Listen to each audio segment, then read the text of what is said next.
All right, welcome on in. My name is Nate. I am the owner of MCATalyst. Welcome to the MCAT content workshop, where I will basically just be quickly walking through how I recommend using the course and also just some general tips on how to basically best use your time when studying for the MCAT. So specifically for how to use the course, there's obviously 5 different ways that you can learn or understand the information. So pick the methods that work best for you. For some of you, that's going to be all 5. Some of you, that's only going to be 1 or 2. Basically, the goal was to provide as many different ways of learning as possible so that you can pick and choose which ones work best for you. Obviously, things like videos, practice, and on-key are probably going to be what most people do, but there's more than that if you need more than that, essentially. Additionally, if something's not working, feel free to shake it up. If on-key isn't working good enough for you, maybe you sometimes try rewriting your notes. Maybe you try to do more of those teachbacks. Maybe you create some of your own teachback prompts, etc., etc. It doesn't necessarily matter. But basically, like I mentioned, there's a whole bunch of different ways for you to learn this info. Don't just get stuck on one if it's not working for you. And finally, you can use the on-key and teachback prompts to just make sure that you have things memorized. This is something that you're basically going to be doing even after you're done with the course, is making sure that you have all of the information memorized using on-key, and teaching things back to your wall or anything like that is going to be a really good way of making sure that you actually understand things. My parents thought I was crazy whenever I was studying for the MCAT because I just would sit up in my room and explain metabolism to the wall. And quite honestly, I'm never going to forget it at this point because I could teach it really well, so therefore I understood it. Right? So those are just going to be good ways to make sure that you actually understand the information that's being presented on the MCAT. And basically, this isn't mentioned on the slide, but the last thing that I want to emphasize here is that you want to understand the information. You don't want to memorize it. It's easier to memorize things than it is to understand things. But basically, the way that the MCAT asks questions, often people who only have the information memorized really struggle to understand what the questions are asking. So I definitely recommend trying to go a little bit deeper than just using an on-key deck.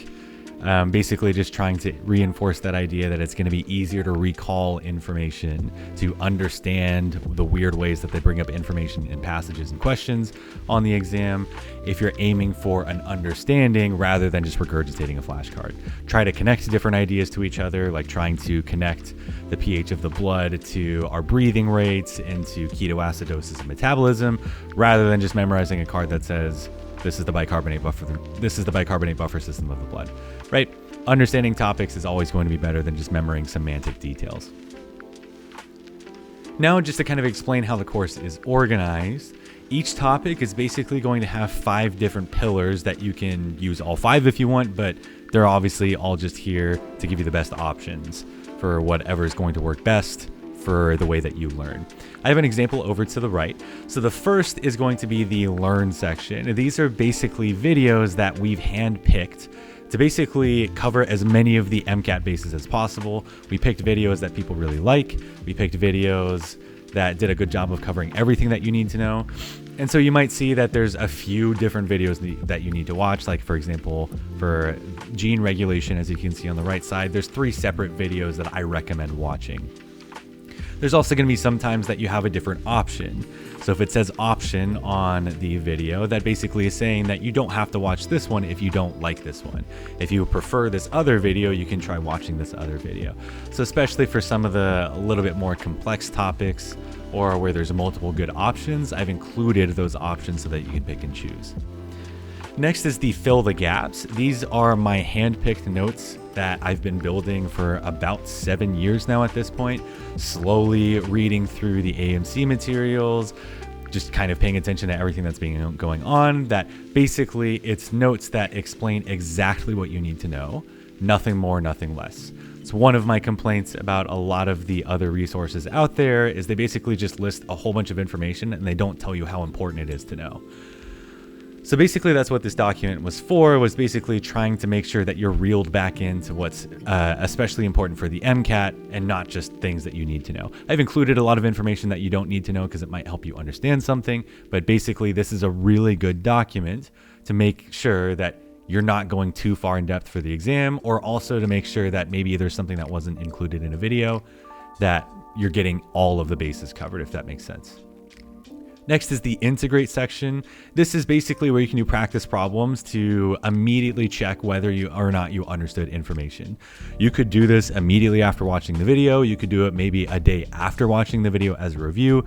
Basically, these are just content focused practice problems that are just really trying to get you to understand the content.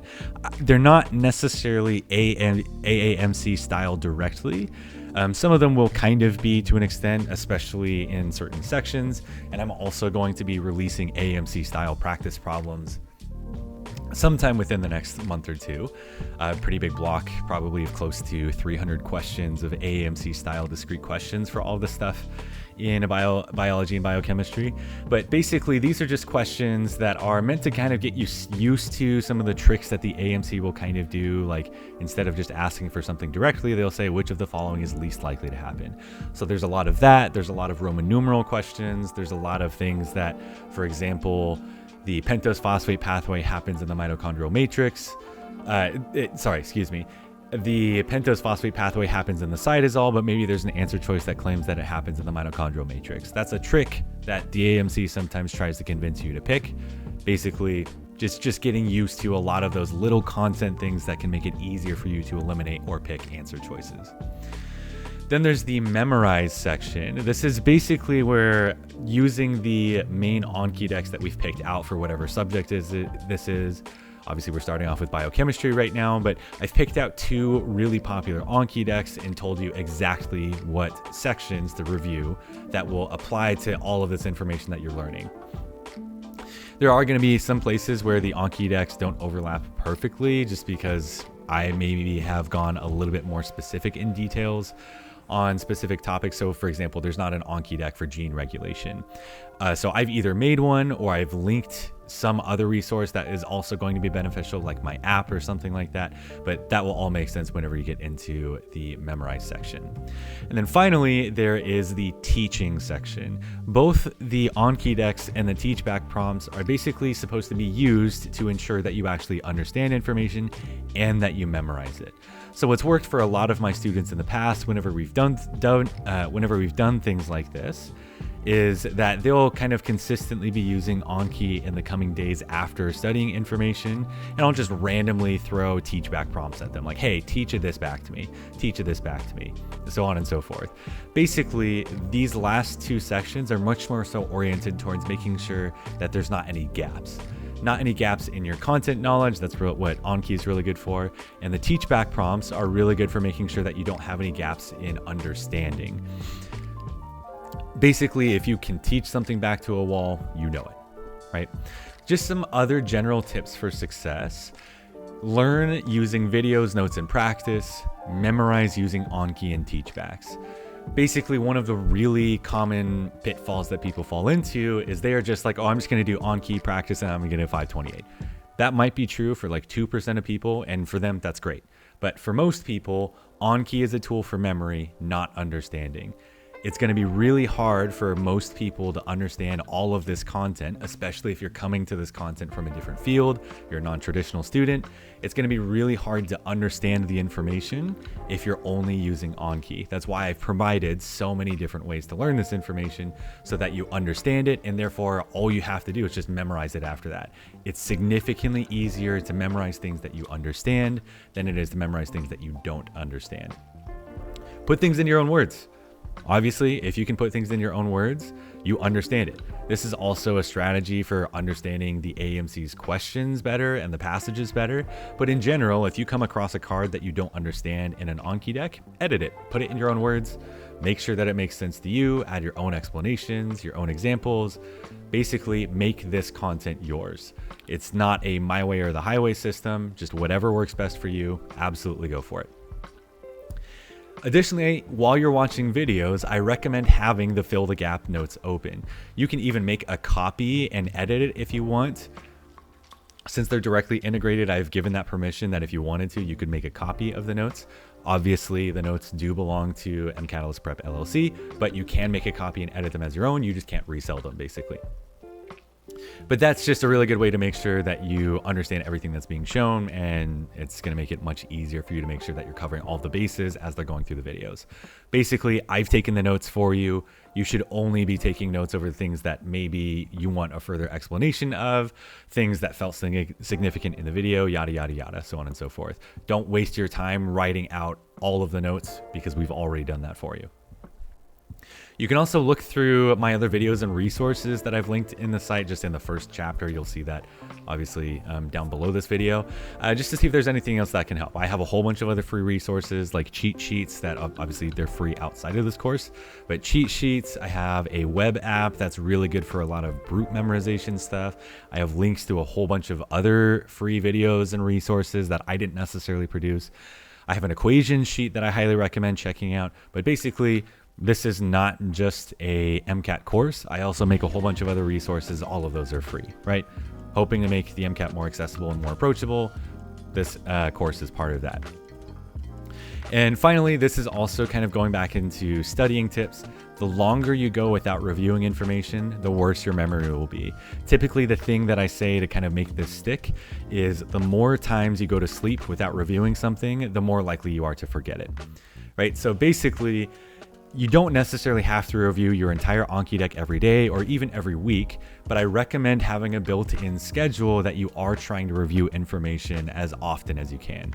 So typically what a lot of people do is they'll kind of progress through subjects maybe Monday through Thursday, but then Saturday is a review day where you try to go back and cover everything that you've maybe gone through the last week or two. Something like that. Just make sure that you don't go maybe more than a week or two without having understood content, reviewed content that you've already mastered the weeks before, right? We don't want to lose that progress. You want to keep that progress.